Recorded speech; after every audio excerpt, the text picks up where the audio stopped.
It's a Friday afternoon. I pull my car out in front of my daughter's high school. And it's important that I tell you that my daughter Isabelle knows this story and gave me consent to share with you tonight. She gets in the front seat, throws her backpack in back, crosses her arms, stares straight ahead and says, I have a medical subject I need to discuss with you, so we can do that now or we can do it later. All right, in my head now I'm making a list of reasons a healthy 16-year-old girl will initiate a medical conversation in a confrontational tone. It's not a long list, you just made the same list.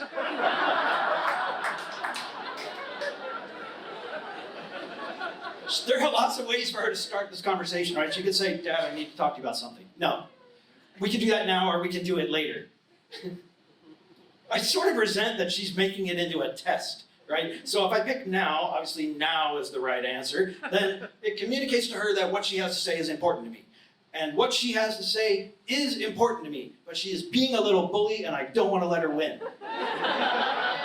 I'm also guessing that this is possibly a female medical topic, and I don't want to talk about confrontational female medical topics because I'm already uncomfortable, and now I'm nervous that she's about to tell me she needs an abortion, she was attacked, she got some STD, I don't know what it is. Clearly she's anticipating some negative response, but her mom left town a while ago, so she's stuck with me and my meager command of women's health.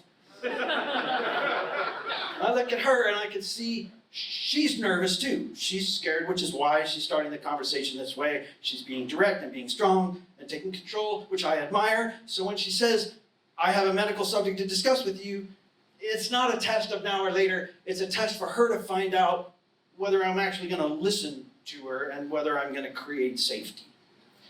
So with superhuman self-restraint, I condense all my anxieties and worst case scenarios into 3 syllables. Now is fine. I'm getting an IUD, so either you can make me a doctor's appointment or I'll just go to Planned Parenthood. Okay, well, it's easy to jump to conclusions now, so I do. She's becoming sexually active, she's evaluating contraception alternatives, there must be a boy, who's the boy? She reads my mind. And I'm not sexually active. It's because of my periods. Weird that there's a theme tonight. Also, I didn't see that coming, right? No one preps single dads for how to have this conversation. We're not exactly taught how to talk to our daughters about female physiology, so we don't. We avoid the subject. Guys never just sit around and bullshit about periods. So this conversation with my daughter is like a yoga pose for me. Like emotionally, I'm a pretzel. She tells me the cramps are severe, they're excruciating. She watches the calendar in fear of the first day. And she had to curl up on the floor at school once, which was embarrassing. And lots of messy and uncomfortable details. I do the math and I figure out she's gone through this like 50 times already in our home where I live, and I didn't know not even once because it's never discussed.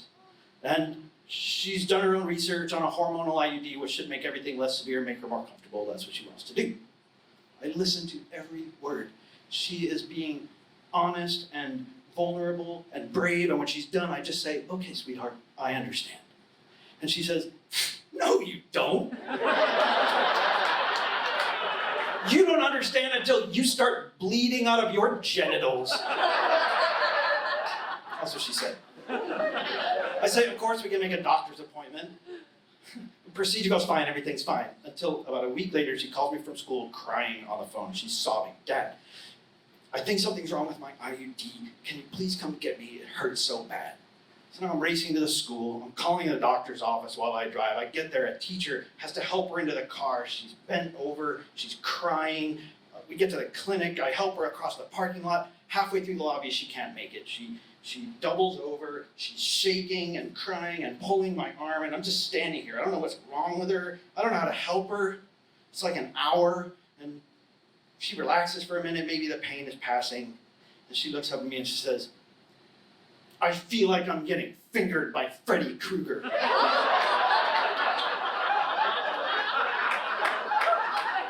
That's what she said. The nurse comes out and takes her back. She comes out and says, it's not the IUD, it's an ovarian cyst.